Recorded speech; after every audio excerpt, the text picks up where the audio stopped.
Kaya mo talaga matutong mag-isa, no? Ang ina, nagpapakaputa kami, di ba? Alam mo yan? Sketchan ka. Maging para dyan na, please.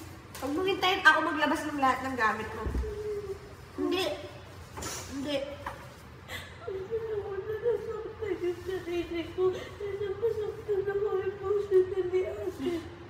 Saktan sarili mo?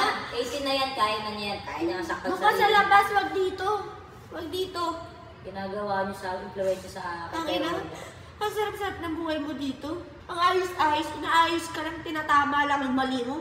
Sasaktan ka emotionally. Feeling nila ako yung ganun.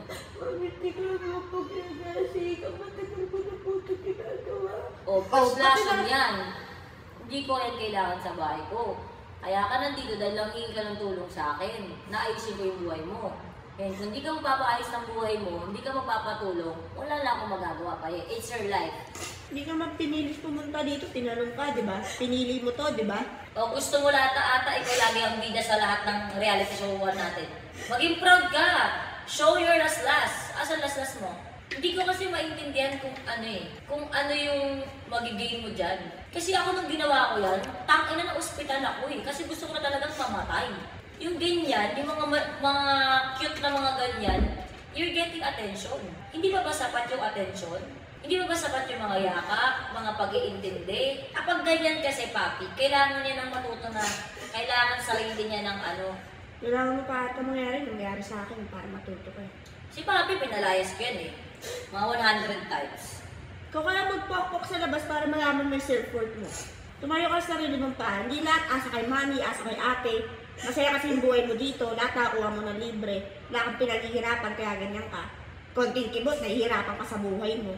Hindi naman lahat ng pagsasabi sa'yo, pinapalo ka. Hindi naman lahat. Isang beses pa nga lang sa lahat ng ginawa mo, lahat kinausap lang kita ng maayos. Hindi na kita nadadaan sa matinding pake o sa pan. Kaya Ay na, parang may nangyari kay Happy. Kaya na naggaganyan ka. Ano sa tinong pagkakatiwalaan pa kita kay Happy ngayon? masasaktan niya sarili niya, hindi kaya niya rin manakit ng iba. Kasi kung si Ate Maria, baka ano to, rehab na lang to. Kasi ganyan ako dati, di ba? Naging alcoholic ako. Hindi niya alam problema niya, tangina. Rehab na lang yan. Baka ito na. Huminga dito. Ito na, mali sa'yo. Ito na. Te, si Paye pinag-iipakan ko na ng gamit. Naglalas-las-las-las. Kasi hindi daw niya maintindihan yung sarili niya. Matagal na daw niya yan ginagawa. Palagi niya na yung ginagawa mula noon pa lang. At ilang beses ko na kasi kinausap si Paye ng marami ganitong usap, may mahinahon, may niyayakap ko, may kalmado, may galit, minsan may yung last resort ko na nung pinalo ko. Ngayon ganito naman. Pagod na daw kasi siyang umiyak. Eh sabi ko, hindi niya maintindihan yung sarili niya, hanapin yung sarili niya sa labas. Lagay mo nga dito ng consistent, ang hindi tiisin mo. Mukhang wala yung mga ganyan-ganyan nila.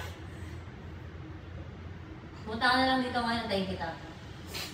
Di ba nung nakaraan, dapat ilalagay ko sila doon. Dahil nga, napipilitan siyang mag-antay dito, mas gusto niya mapalasas, kaya sasabahan sa Tyrone niya.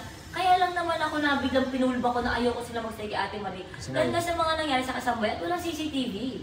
Swerte pa nga kayo, nandito kayo. Eh pucha, pag nandun buhay niya kay Ate Marie, baka gusto niya lang niya magpakamakay doon. Hindi ko naman kinukonsinti, kaso nga nagka-problema sa mga kasambahay, nananakit ng bata, baka sila naman yung susunod na saktan. Eh parang wala din akong difference eh, bakit? Bakit ako natakot na saktan sila ng kasambahay? Sinasaktan nga nila sarili nila eh. Nakukuha sa paglalaslas. Mas pinalaan nyo lang yung problema. I mean, ako, di ko rin kasi naranasan maglaslas eh. Pero dumating ako sa punto ng buhay kung matindi yung problema ko. Pero never ang pumasok sa isip ko yan. Isipin nyo, naka-hospital na si Mami dati. Alam mo naman yun, pahi. Muntik nang mamatay si Mami, tapos gaganyanin mo yung sarili mo.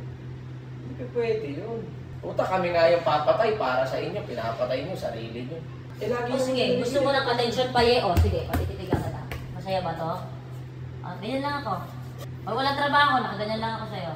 Kasi totoo nananakit ng sarili, totoo papatay yung sarili, di ganyan eh. Ayun o. Lakdayan dyan. Attention ang gusto niyan. Hindi sapat attention na binibigay natin sa kanya.